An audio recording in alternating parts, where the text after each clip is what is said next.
안녕하세요. 커피앤톡입니다. 오늘도 와주셔서 감사드리고요. 바로 사연 읽어보겠습니다. 안녕하세요. 전 30대 여성으로 대전에 살고 있어요. 살면서 잊지 못할 기억이 하나쯤은 있잖아요. 전 좋은 기억, 나쁜 기억이 결혼 전후로 분명하게 나뉘는 편이에요. 생각지도 못한 연애를 하고 결혼까지 해서 안정된 케이스거든요. 전 악연이라는 거 진짜 있다고 생각하는 편입니다. 좋은 인연을 만나면 일이 잘 풀리는데 악연에 얽히면 모든 게 불행해지잖아요. 교복 입고 학교 다닐 때 정말 지독한 애랑 얽혔거든요. 잊고 살다 한 번씩 떠올리면 치가 떨렸죠. 그리고 한땐 나쁜 사람이 떵떵거리며 더 잘 산다고 생각했어요. 남 괴롭히고도 죄책감 없이 잘 사는 걸 봐서 그런 생각도 했던 것 같네요. 그런데 얼마 전 제 생각은 완전히 바뀌게 되었어요. 인과응보라는 거 정말 있더라고요. 한때 전 교복 입은 학생만 지나가도 힘들었어요. 대학을 졸업하고 사회에 나와서도 그랬죠. 미디어에서 왕따나 학교 따돌림 이야기가 나오면 잘 보지도 못했어요.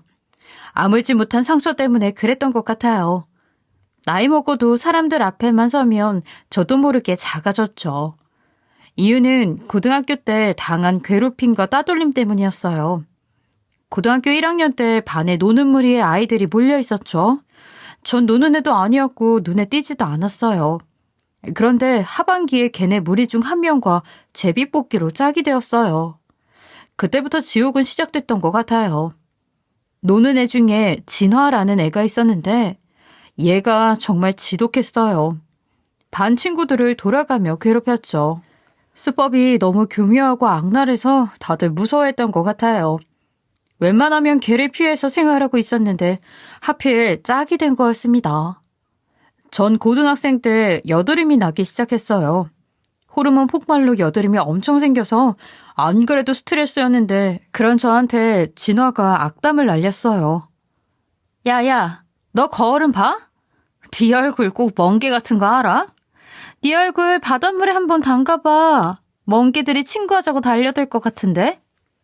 얘들아, 여기 살아있는 멍게 있다. 구경해봐. 왜 그래? 하지 마. 왜? 재미있는 거 같이 보면 좋잖아. 얘들아, 여기 멍게 있다니까. 그만하라고 해도 듣는 척도 안 했죠. 정말 수치스러웠어요. 그뿐이 아니었어요. 숙제를 대신해달라거나 매점에 다녀오란 요구도 수없이 하더라고요.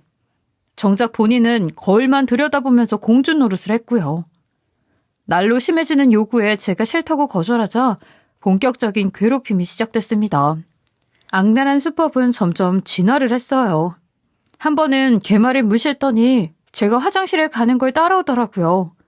그러더니 바깥문을 잠그고 더러운 양동이 물을 제가 있는 칸에 붓는 거예요. 또 점심시간에 자리를 비우면 멀쩡한 책을 찢어버리고 도시락 반찬 남는 걸 일부러 제 교복에 쏟는 일도 있었어요. 발을 걸어 넘어지게 한 건 너무 많아 셀 수도 없었고요. 뻔뻔스러운 걔네가 가장 많이 하는 말은 실수야, 미안해 라는 거였죠. 제가 아파하는 걸 뻔히 보면서 재미있어 했어요. 누가 봐도 마음에도 없는 사과를 하는 거였죠. 보다 못해 반 애들이 선생님한테 이르면 진화는 얼굴을 싹 바꿔서 눈물까지 흘렸어요. 걔가 얼굴이 좀 예뻤거든요. 더 황당한 건 선생님들도 걔 말을 믿어줬다는 거였어요. 감수성이 예민한 시기에 지독한 괴롭힘을 당하니까 참 많이 힘들었어요. 견디기가 어려울 정도로요.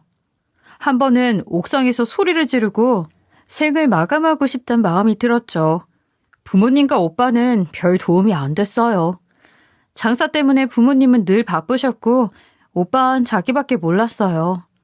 전 혼자서 일을 악물고 버텨야 했습니다. 학창시절을 어둡게 보내고 성인이 됐죠. 집은 이사를 했고 그 뒤 진아와 그 패거리를 본 적은 없어요. 그래도 트라우마는 절 따라다녔어요. 회사 다니면서도 제 목소리 한 번 내본 적이 없었어요. 따돌림 당한 기억은 자신감을 빼앗아갔죠.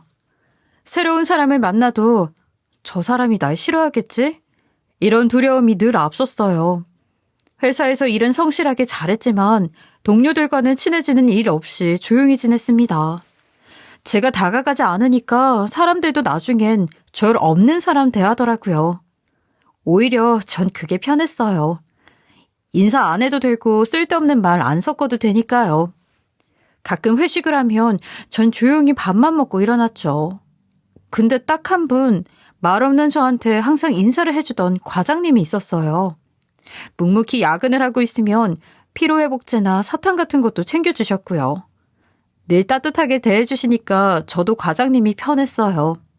한 번은 퇴근길에 과장님과 같이 가게 됐죠. 자연스럽게 이런저런 이야기를 하게 됐습니다. 미네 씨는 말수가 원래 그렇게 없어? 어렸을 땐 말하는 거 좋아했는데 고등학교 때 변했어요. 목소리도 좋고 이만하면 말도 잘하는 것 같은데 성격이 신중한 편인가? 혼자 있는 거 좋아하고? 네, 그런 편이에요. 쉴 때도 집에서만 있고요. 그래도 마음 맞는 친구는 한 사람쯤은 있겠지? 속 얘기 터놓을 친구 말이야. 없어요. 전 혼자가 편해요. 실은 고등학교 때 따돌림을 당했거든요. 그때 성격이 변한 것 같아요. 그랬구나. 꼭 큰아들 녀석 보는 것 같네. 미네 씨 보면. 전 과장님 말씀에 놀랐어요.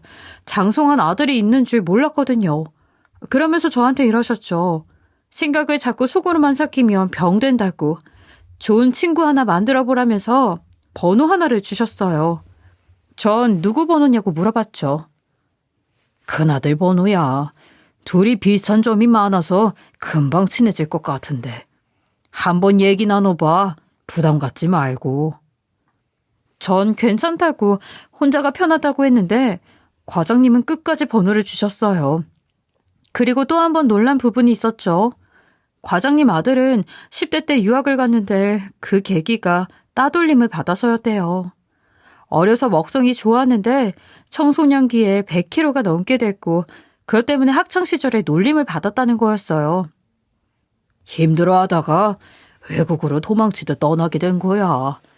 도저히 여기서 못 버티겠다고 해서 보냈는데 결과적으로는 더 잘 됐어. 외국에 가더니 애가 살 것 같다고 하더라고. 나쁜 애들 시선에서 자유로워지니까 목소리부터 달라지는 거야. 거기서 운동으로 살도 빼서 인물도 훤해졌고 자신감을 찾았지. 그 뒤론 다 잘 풀렸어. 정말 부럽네요. 저도 유학을 갔으면 과장님 아드님처럼 됐을까요? 지금도 이렇게 잘 컸는데 당연하지 그럼. 과장님 아들이 정말 부럽네요. 사실 저 괴롭힘 당한 거 부모님도 몰라요. 전 마음에 묻어뒀던 가슴 아픈 얘기를 몽땅 꺼내게 됐어요. 진화의 패거리한테 어떻게 당했고 얼마나 힘들었는지 털어놓게 됐죠. 막힌 게 뚫린 듯 얘기가 막 쏟아져 나왔어요. 왜인지는 모르겠어요. 과장님은 제가 겪은 일을 이해해 주실 것만 같았죠. 그때의 괴롭힘 때문에 사람과 벽을 쌓게 됐다는 얘기까지 했어요. 과장님은 잘 버텨줬다면서 절 따뜻하게 위로해 주셨죠. 큰아들 지켜봐서 그 심정 안다면서요. 포기하지 않고 여기까지 온 거 정말 장해. 어쩐지 자꾸 마음이 가더라고. 내가 사람 보는 눈은 있다니까. 인정 많은 과장님 덕분에 전 마음의 응어리를 조금은 풀 수 있었습니다. 일주일 후 전 과장님의 아들을 만나게 됐어요. 처음 봤을 때 솔직히 연예인인 줄 알았어요. 훤칠한 키에 세련된 외모, 매너까지 갖춘 남자였죠. 무엇보다 말이 너무 잘 통했어요. 같은 아픔을 지녀서인지 솔직한 얘기를 나눌 수 있었죠. 감출 것도 없었고요. 미네 씨, 내 원수 남이 갚아준다는 말 들어봤어요? 살면서 한 나쁜 짓 어떻게든 고스란히 당하게 돼 있어요. 어려서 철없어서 그랬다는 말도 말 안 돼요. 고등학생이면 다 컸는데 어떻게 그런 짓을 해요? 인성이 바닥이니까 뻔뻔스럽게 사람 괴롭히죠. 나쁜 애들이 벌 받는다는 거 동화 속에나 나오는 일 아니에요? 미네 씨가 아직 못 봐서 그래요. 저 외국에 있을 때 거기서도 애들 괴롭히는 패거리 있었거든요. 거긴 더 살벌해서 끝이 되게 안 좋아요. 그때 보면서 느꼈어요. 아, 쟤네들의 끝은 저렇구나. 벌을 받게 되는구나. 세훈 씨는 왕따를 당한 뒤 사람 보는 눈이 생겼다고 했어요. 자주 만나고 이야기 나누면서 하나 깨닫게 되었죠. 나쁜 기억도 사는데 걸음이 될 수 있다는 걸 세훈 씨가 알게 해줬어요. 그 사람은 내면이 참 성숙했어요. 그만큼 자신 있고 단단한 마음을 가졌더라고요. 서로에 대한 좋은 감정은 사랑으로 발전하게 됐고 만난 지 6개월 뒤 결혼을 결심하게 됐어요. 사실 전 모태솔로였기 때문에 세훈 씨랑 하는 모든 게 새로웠어요. 사랑에 빠진다는 것도 처음 경험했죠. 하루하루가 너무 행복했습니다. 전 내성적이고 소심한 제 성격이 싫었는데 오빤 그런 저를 속 깊고 차분하다고 했어요. 과장님 좋은 면을 세훈 씨가 닮았더라고요. 너무 감사한 게 시아버지로서 과장님도 너무 좋으셨어요. 결혼 뒤에 안 사실인데 과장님은 남편에게 연애 코치까지 해주셨대요. 그건 시어머니가 말씀해 주셨죠. 회사에 되게 참한 아가씨 있다고 칭찬을 그렇게 하는 거야. 나랑 세훈이가 엄청 궁금했는데 만나라고 달이 나줄 줄은 몰랐다. 또 세훈이가 데이트 나갈 때마다 얼마나 참견을 했는지 알아? 어머, 그랬어요? 다투지 말고 남자로서 잘 감싸주라고. 데이트할 때 세심하게 신경 쓰라고 훈수가 말도 못했어. 나한테 네 시아버지 그렇게까지는 안 했다. 너무 감사했어요. 또 저를 회사에서 5년 동안 보셨기 때문에 색안경 끼고 보시는 것도 없었고요. 덕분에 시댁과의 관계도 원만했습니다. 결혼하고 참 행복했어요. 자상한 남편에 잘해주시는 시부모님까지. 지금까지 외롭게 살아온 걸 이렇게 보상받나 보다 싶었죠. 그러던 어느 날 시동생이 깜짝 놀랄 소식을 전했어요. 갑자기 결혼하겠다면서 예비 동서를 인사시키겠다는 거예요. 갑작스러운 시동생의 통보에 시부모님들은 긴장을 하셨어요. 가족들이 걱정하는 것도 모르고 시동생은 자랑이 대단했습니다. 친구들이 다들 나 부러워하는 거 알지? 수빈이 외모도 연예인급이고 몸매도 진짜 좋아서 같이 다니면 사람들이 다 쳐다봐. 어딜 가도 그냥 시선 집중이라니까. 아버님은 한편으론 걱정하셨죠. 사람 외모만 보면 안 된다고요. 그러면 시동생은 한술 더 떴어요. 아버지, 요새 어떤 세상인데 그런 말 하세요. 수빈이는 지금 SNS에서 유명인이에요. 자기 이름 걸고 제품 파는데 수익이 어마어마해요. 걸어다니는 중소기업이라니까요. 그럼 연예인 비슷한 직업 아니냐? 그게 더 불안하다. 너도 덩달아 날뛰지 말고 좀 차분하게 일을 진행시켜야지. 걱정 마세요, 아버지. 수빈이도 저도 마음 확고해요. 우리 결혼하면 진짜 잘 살 자신 있다니까요. 시동생은 자신만만했고 저랑 남편한테도 자랑을 엄청 했어요. 전 내심 걱정이 됐죠. 동서라면 가깝게 지내는 사이인데 연예인 같은 사람이라니 부담스러웠어요. 남편은 너무 신경 쓰지 말라고 하더라고요. 시동생은 원래부터 여자가 많았고 툭하면 결혼한다고 했기 때문에 지켜봐야 한다고요. 그런데 이번엔 진짜 결혼을 하려는지 빠르게 인사 날짜를 잡고 저희까지 초대를 했습니다. 그렇게 예비 동서와 만나는 날이 됐죠. 엄마, 아빠, 얘가 수빈이야. 진짜 이쁘지? 수빈아, 앉아. 형이랑 형수님도 나왔어. 안녕하세요. 너무 떨리네요. 처음 뵙겠습니다. 시동생은 호들갑을 떨었고 예비 동생은 부끄러운 듯 웃었어요. 엄청 화려하게 하고 나왔더라고요. 진짜 세련되게 예뻤어요. 말로는 떨린다고 했는데 성격도 밝았고요. 쑥귀엽고 내성적인 조화는 완전히 반대더라고요. 결혼하면 시댁에서 분위기 메이커가 될 것 같았습니다. 말없이 밥을 먹는데 시동생이 저한테 말을 시켰어요. 둘이 친하게 지내라고요. 그랬더니 예비 동서가 애교 섞인 목소리로 말했죠.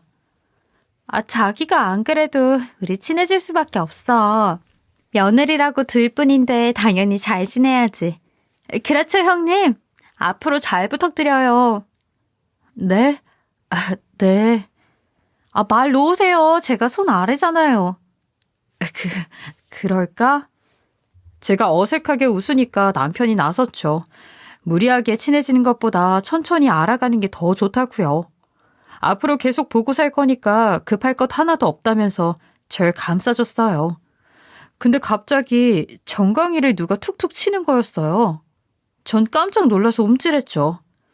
테이블 밑으로 누가 발로 제 다리를 치는데 방향상 분명히 예비 동서가 그러는 것 같았어요. 놀라서 보니까 예비 동서는 아무것도 모른다는 표정을 지었죠. 너무 기분이 이상해서 전 숟가락을 놓고 화장실에 갔어요. 곧바로 예비 동서가 따라오더라고요. 그리고 전 예상치 못한 공격을 받았습니다. 화장으로 가린다고 멍게 얼굴이 어디 가겠네? 그 인물로 결혼한 게 용하다. 여자는 예뻐야 돈이랑 남자가 따르는 건데. 성공했네. 우리 반 왕따. 그 말을 듣는 순간 타임머신을 타고 과거로 간 것 같았죠. 전 경악했습니다. 너 설마 박진화? 나 그 이름 버린 지 오래야. 내 이름 수빈이라고. 박수빈. 이 멍청아. 넌 예전이랑 똑같구나. 그 바보 같은 표정에 촌스런 얼굴까지. 진짜 결혼 어떻게 했냐? 얼굴은 달랐지만 목소리는 분명 같았죠. 자세히 보니 말투, 태도 같은 건 예전과 같았어요. 눈을 크게 뜨면서 아무것도 모른다는 듯이 가증스러운 표정을 짓는 것도 여전했죠. 이 여자는 고등학교 때 절 괴롭히던 박진아가 확실했어요. 자기 입으로 전신성형을 했다고 하더라고요. 거울 보는 표정부터 자만심이 그득했어요. 전 같은 공간에 있는 게 숨이 턱턱 막혔죠. 외모는 돈 들여 싹 바꿀 수 있어도 인성은 절대로 바뀌지 않는 거였습니다. 이런 애가 예비동서라니 믿기가 힘들었죠. 솔직한 심정으론 도련님을 뜯어말리고 싶었어요. 하지만 둘이 좋다는데 섣불리 나설 수 없었습니다. 전 남은 음식도 거의 못 먹고 들러리처럼 앉아있다 나왔어요. 집에 가는 길에 남편이 어디 불편하냐고 묻더군요. 자기야, 왜 그래? 밥도 많이 못 먹고. 속이 안 좋아? 긴장됐었나 봐. 음식이 안 넘어가더라. 지금은 괜찮아. 전 생각을 했죠. 박진화가 어떤 앤지 말로 폭로하는 건 아니다 싶었어요. 그보다 예전의 내가 아님을 확실히 보여주는 게 낫겠다 싶었죠. 사실 예비동서가 진화라는 게 놀랍고 소름 끼치기는 했지만 어릴 때처럼 두렵지가 않았어요. 전 마음을 다부지게 먹고 기회를 노리기로 했죠. 며칠 뒤 전 엄청 화가 나신 아버님의 전화를 받게 됐어요. 생전 처음 듣는 목소리였죠. 정말 실망이 크구나. 우리가 언제 며느리들한테 돈 바란 적 있냐? 너한테도 둘째한테도 그럴 마음은 추호도 없어. 둘째 며느리가 돈 많아서 우리가 결혼 허락하는 거라는 말. 그런 말을 네가 어떻게 할 수가 있어? 둘째 내한테 노후자금도 기대하고 있다고 했다며. 세아가 네가 어떻게 내 얼굴에 먹칠을 할 수 있냐. 내가 기가 막혀서 전화했다. 한숨이 나왔습니다. 벌써 예비동서가 작업을 시작한 것 같았어요. 전 침착하게 아버님한테 말씀드렸어요.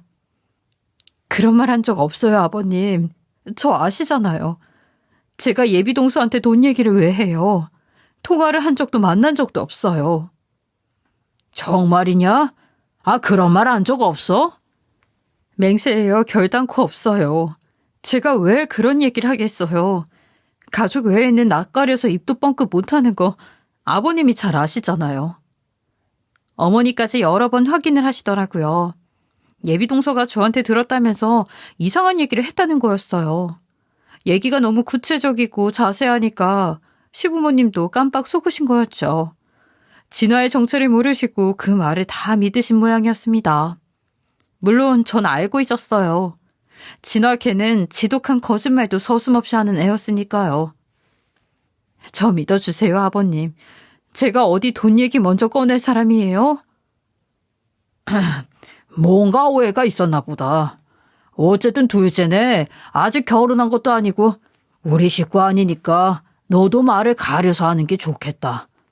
오해의 소지가 될 만한 얘긴 아예 꺼내지도 마라. 알겠니? 전화를 끊고 생각했죠. 이제 시작이구나. 박진아 걘 여전히 절 만만한 괴롭힘 상대로 보는 게 분명했어요. 하지만 예전에 제가 아니었죠. 이번에야말로 복수의 기회가 왔다는 생각이 들었고 한 방 크게 먹이고 싶었어요. 어떻게 하면 걔의 더러운 모습을 만천하에 까발려줄지 치열하게 고민했죠. 곧 그 실마리를 잡게 됐고요. 어느 날 남편이 그러더라고요. 시동생이 지금 정신이 하나도 없다고요. 결혼 준비 때문이 아니라 동서 뒤치다꺼리 하느라 혼이 쏙 빠진다는 얘기였습니다. 왜? 무슨 일이 있대? 재수 씨 SNS랑 쇼핑몰에 악성 댓글로 도배하는 사람이 있어서 골치가 아픈가 봐.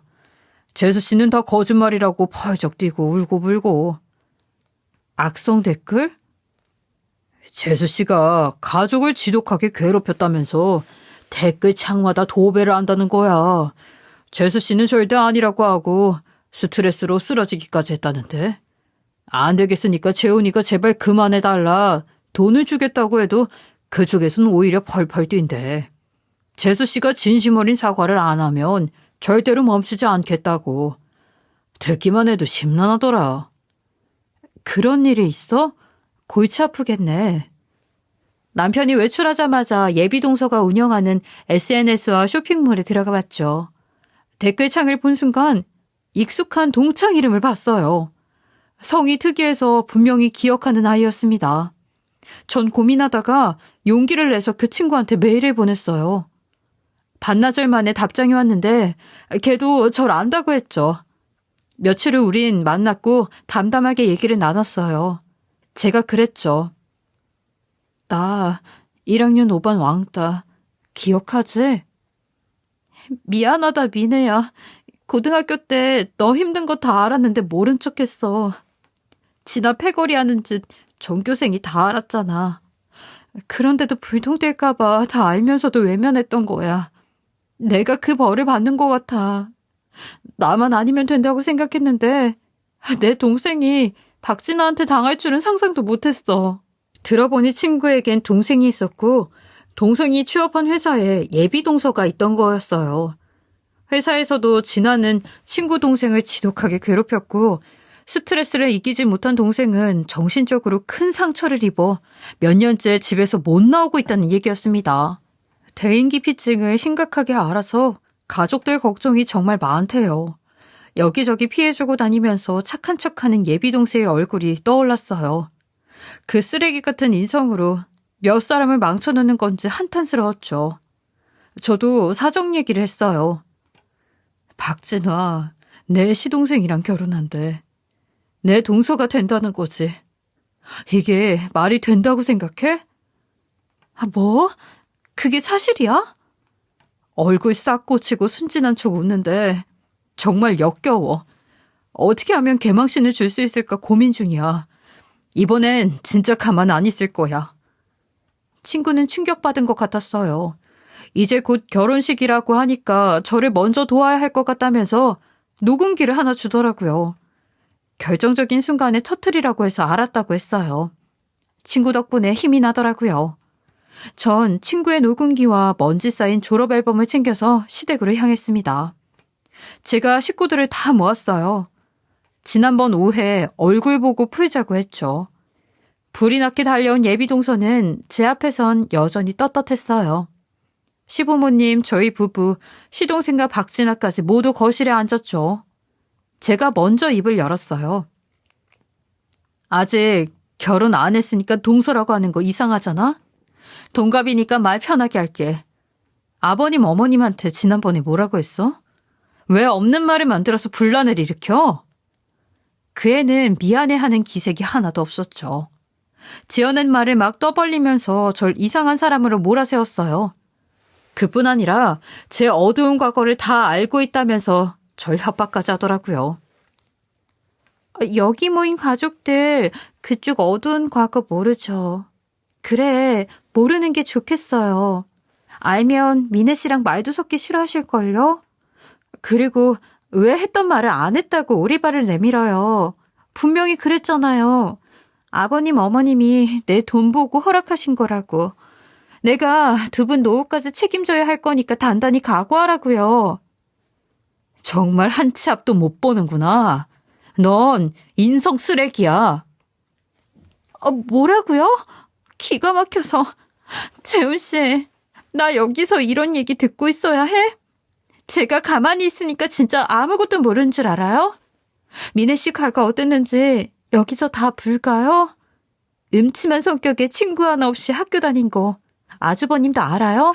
저기 사실 저희 같은 고등학교 같은 반 나왔는데 미네 씨 대단했어요. 반 애들도 다 싫어하고 욕을 엄청 했고요. 성격 파탄에 심지어 잘 씻고 다니지도 않아서 냄새 난다고 다 피해 다녔어요. 창피한 줄 알아야죠, 미네 씨. 너무 어이가 없으니까 그 상황에서 웃음이 나오더라고요. 제 자존심을 뭉개고는 싶은데 어른들 계시니 욕은 차마 못하는 것 같았죠. 걔 원래 성깔대로라면 제 머리카락이라도 잡아채야 하는데 간신히 참는 게 보였어요. 전 심호흡을 했죠. 박진화의 악랄하고 못돼 먹은 얼굴을 제대로 까발려야겠다 싶었어요. 전 담담하게 고등학교 때 왕따 당한 얘기를 꺼냈어요. 떠올리는 것만으로 너무 아파서 상사였던 지금 시아버지 말고는 아무에게도 하지 않은 얘기였죠. 남편한테도 자세한 얘기는 안 했고요. 하지만 박진화의 가면을 벗기기 위해선 어쩔 수 없었어요. 그래, 나 친구 없었어. 다 너 때문에 벌어진 일이잖아. 너 만나기 전까지 학교 다니는 거 행복했어. 근데 너랑 짝이 되고 나서 학교가 지옥이 됐지. 냄새, 네가 도시락 반찬 남은 거 나한테 쏟아서 놨던 거잖아. 그뿐이야? 화장실에 있는 내 위로 구정물 뿌리고 툭하면 매점 가서 빵 사와라, 돈 내놔라. 네 단골 레파토리였잖아. 네가 하도 악랄하게 구니까 다른 애들도 꿈쩍을 못했지. 선생님까지 속이는 연기력에 내가 저 세상 가고 싶은 적이 얼마나 많았는지 알아? 전 가족들 앞에 졸업 앨범까지 펼쳐서 사진을 도려낸 자국을 보여줬죠. 얘 이름 원래 박진아예요. 저랑 고등학교 1학년 때 같은 반이었고 절 끔찍하게 괴롭혔죠. 사진까지 도려낼 정도로 얘를 증오했어요. 꿈에서조차 보기 싫었는데 이렇게 만나게 될 줄은 정말 몰랐어요. 박진아는 절대 아니라고 다 제 거짓말이라고 주장했지만 소용없었어요. 전 친구로부터 받은 녹음기에 재생 버튼을 눌렀습니다. 외모는 성형할 수 있지만 목소리는 어디 그런가요? 익숙한 목소리가 녹음기에서 흘러나왔죠. 걘 당황한 나머지 제 멱살을 잡으려고 했어요. 제가 피했더니 적반하장으로 따지기 시작했습니다. 이게 무슨 짓이야? 왜 엄한 사람 누명을 씌우냐고. 걘 악을 썼고 저도 이번엔 참지 않았어요. 그 여자 머리채를 잡고 말해줬죠. 네가 한 짓이 아닌데 왜 이렇게 흥분해? 왜? 찔리는 거 있니? 녹음기의 음성은 계속 흘러나왔고 곧 무지막지한 폭언을 들을 수 있었어요. 사람을 무시하면서 자존감을 짓밟는 박진아 특유의 표독스러운 말투가 끊임없이 이어졌죠. 너 같은 게 우리 회사에 있다는 게 말이 돼? 이 머리 꼬라지는 또 뭐야? 누구 꼬시려고 짧은 치마는 쳐입고 나오니? 너 부장 앞에서 내 실수 들춰냈지? 네가 뭔데 건방지게 내가 하는 일을 평가해? 백날 첫날 얼굴은 팅팅 부어서 개기름 흐르는 쌍판으로 뭐라고 씨부리는 거야? 그건 네 잘못 아니라고? 박수빈 대리가 시킨 거라고? 야, 고개 안 들어? 넌 좀 맞자. 맞아야 해. 녹음기에서 짝소리가 났어요. 뺨을 때리는 것 같았고 상대는 울기 시작했죠. 듣기만 해도 끔찍했는데 그게 다가 아니었습니다. 용서받고 싶으면 이거 마셔. 내가 먹다 뱉었는데 너한테 이것도 감지덕지야? 마셔. 안 마셔? 안 마시면 너 여기서 못 나가? 피해자의 울음소리는 커졌고 곧 액체를 넘기는 소리가 났죠. 전 거기까지 하고 녹음기를 껐어요. 이 녹음기는 피해자 언니가 전해준 거니까 잘 판단해. 분명히 나왔지? 이름도 박수빈이라고. 개명은 왜 써? 인성이 그대로인데. 너 맞잖아, 이 목소리. 이래도 아니라고 할 수 있어? 고등학교 졸업하고도 이 집 못 끊었니? 사회에 나와서도 착한 애들 괴롭혔지. 여기까지 했는데 몸이 사시나무처럼 떨렸어요.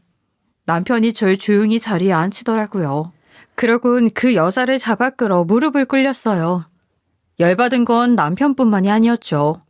아버님까지 그 여자에게 얼씬도 하지 말라고 했어요. 어디서 우리 가족한테 사기를 쳐. 미네한테 이미 다 들어서 알고 있다. 고등학교 때 지독한 괴롭힘을 당했다고 해서 내가 얼마나 마음이 쓰렸는 줄 알아? 근데 그게 너였구나. 더러운 벌은 못 버리고 성인이 돼서도 남의 가슴에 대못을 박아.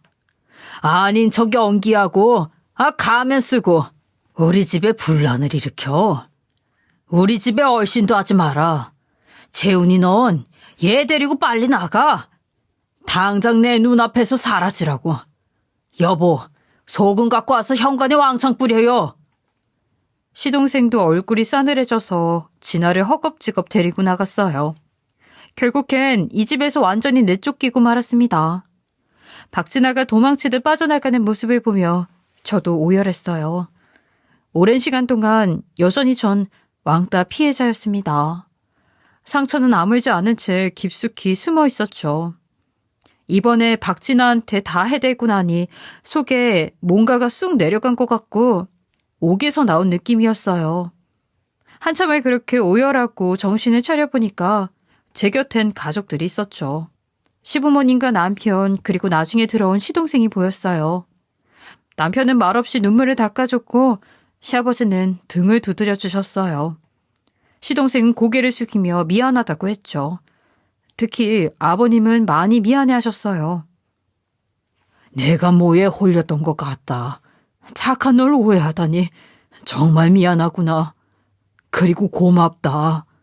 그런 애를 하마터면 며느리로 맞을 뻔했어. 재훈이 결혼하기 전에 멈춰준 거 정말 고맙구나. 이건 평생 잊지 않고 보답하마. 형수님, 미안해요 진짜. 진짜 전 몰랐어요. 저도 따돌림이라면 치를 떠는 사람이에요. 그 일 때문에 형이랑도 일찍부터 떨어져 살았고 부모님도 많이 힘들어하셨는데 걔가 그런 애인 줄 진짜 몰랐어요.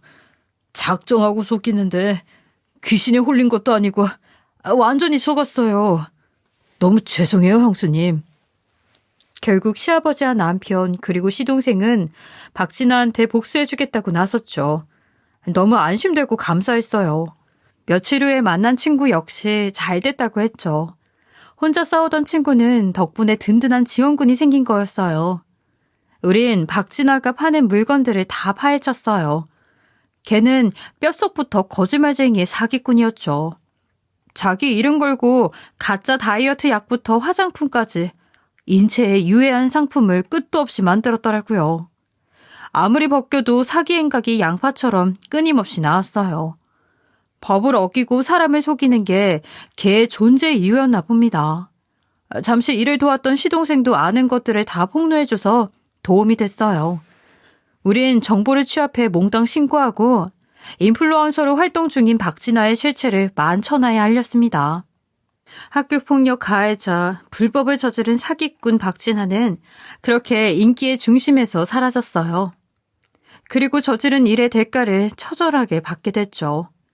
실형을 살게 될지도 모른다고 들었어요. 저희는 걔가 어떤 벌을 받는지 끝까지 지켜볼 겁니다. 친구 동생은 정신과 치료를 받기 시작했어요. 제가 설득을 많이 했죠. 저도 피해자라고 박진아한테 당해서 오랜 시간 암흑 속에 살았던 걸 솔직하게 토로하고 가까워졌어요. 친구 동생은 조금씩 세상 밖으로 나오기 시작했고 정신과 치료도 꾸준히 받고 저와도 종종 만나고 있어요. 그 누구도 사람에게 함부로 대할 권리는 없잖아요. 박진아와 그 패거리들은 자신들이 저지른 죄값 끝까지 받으며 살기를 바랍니다. 아무리 얼굴을 갈아치워도 마음 인성이 바뀌지 않는 한은 새 삶을 살 수 없겠죠. 진아 같은 애는 더 이상 사회에서 보지 않았으면 합니다. 제 이야기는 여기까지이고요. 제 사연 들어주셔서 감사합니다. 지금까지 커피앤톡이었습니다. 오늘도 끝까지 함께 해주셔서 감사하고요. 다음 영상으로 또 찾아뵙겠습니다.